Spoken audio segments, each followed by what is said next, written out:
इसे शरारती बच्चा नहीं, हरामी बच्चा कहना चाहिए, क्योंकि यह चींटियों की प्रजाति को खत्म करने पर तुला है।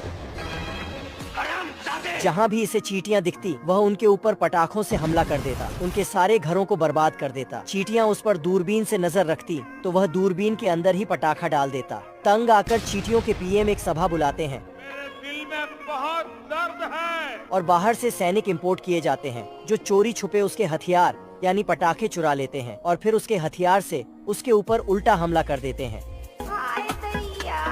वह कजूका से उसके ऊपर हमला करते हैं। बच्चा हेलमेट लगाता, लेकिन हेलमेट में ही पटाखा था। एक चींटी उसके पिछवाड़े की पॉकेट में पटाखा रखती, लेकिन तभी बच्चा उसे देख लेता है।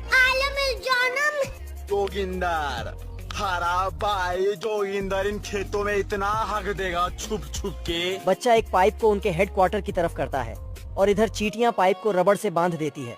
बच्चा पटाखा जलाकर जोर से फूंकता है तो उल्टा वह उसके मुंह में घुस जाता। समझ रहे हो? आदमी देखता है कि सारी मुर्गियों में से एक मुर्गी बैलून की तरह फूल चुकी है। फिर शाम के समय वह अपनी गाय को हॉल में बंद कर रहा था कि तभी उसकी नजर ऊपर जाती है, जो घर में घुसने की कोशिश कर रही थी। अगले दिन आदमी को अपनी बीवी के चिल्लाने की आवाज आती है, क्योंकि उसके कमरे में एक बड़ा सा चूहा घुस चुका था। आदमी उस चूहे की सारी हवा निकाल देता है। उसके बाद आदमी गाय से दूध निकालने जाता है। तभी गाय पीछे एक सांड को आंख मारती है और उसे ढकेलने का इशारा करती है। सांड जैसे ही भागने की कोशिश करता है तो वह भी फूल जाता है और गाय की जगह पर वह खुद आ जाता है और आदमी तो बिना कुछ देखे ही सांड का दूध निकालने लगता है। इसमें सांड को काफी ज्यादा मजा आ रहा था। ये सब क्या देखना पड़ रहा है? फिर जैसे ही आदमी सारे गायों को बाहर निकालता है, वह देखता है कि सारी गाय बैलून की तरफ फूल चुकी हैं। और ये मैं आसमान की ऊंचाइयों में बहुत ऊंचे, पूरा कोहरा ही कोहरा। और तो और उसकी पत्नी भी गुब्बारा बन गई है। वह कमरे में पूरी तरह से सील पैक हो चुकी है। पिंक पैंथर कुल्हाड़ी में धार मारता है और अपनी मूंछ का एक बाल काटकर देखता है।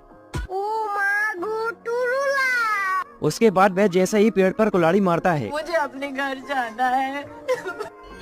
माँ, मुझे कुछ दिखाई नहीं दे रहा माँ। वह काफी कुल्हाड़ियाँ मारता है। थक हार कर वह एक छोटे से पेड़ को काट देता है। माँ, मुझे सब दिखाई दे रहा है।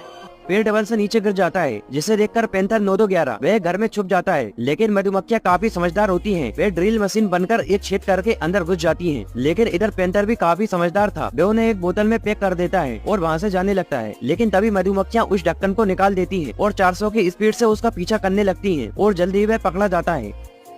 अगले दिन वह एक बहुत बड़े पेड़ को काटने वाला है। वह शुरू हो जाता है, लेकिन इतना पेड़ काटने में उसकी आधी जिंदगी बीत जाती है। अब कुछ पेड़ ही बचा हुआ है, लेकिन ये उससे कट नहीं रहा था। तभी उसका मालिक आता है और एक कुल्हाड़ी मारता है।